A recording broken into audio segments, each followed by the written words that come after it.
എന്തൊക്കെ മുടങ്ങിപ്പോയി എന്ന് പറയുന്നതിനെ പരിശുദ്ധാത്മാവ് തട്ടി എഴുന്നേൽപ്പിക്കാൻ പോവുകയാണ്. നിന്റെ മേൽ പിശാച് ഇട്ട പരിധികൾ പൊട്ടാൻ പോവുകയാണ്. നിന്നെ കൊണ്ട് ഇത്രേ കഴിയത്തുള്ളൂ, അല്ലെങ്കിൽ ഇവനെ കൊണ്ട് ഇതിനേക്കാൾ അപ്പുറം ചെയ്യുന്നതൊന്ന് കാണട്ടെ എന്ന് ലോകം വിധി എഴുതിയത് അവസാനിക്കുകയാണ്. ദൈവത്തിന്റെ ആത്മാവ് ചില വ്യക്തികളെ അടഞ്ഞ വിഷയത്തെ തുറക്കുകയാണ്.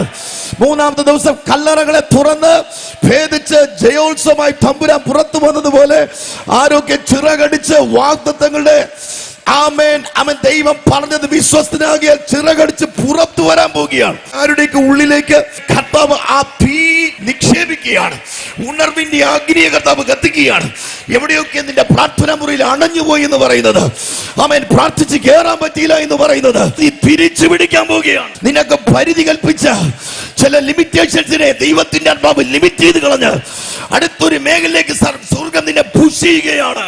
പിശാചിട്ട പരിധികൾ പൊട്ടട്ടെ, മനുഷ്യന്റെ വാക്കുകളിട്ട പരിധികൾ പൊട്ടട്ടെ. നടക്കത്തിലെന്ന് സ്വയമായി നീ തീരുമാനിച്ച വിഷയത്തിൽ നിന്ന് സ്വർഗം നിന്നെ പുറപ്പെടുകയാണ്.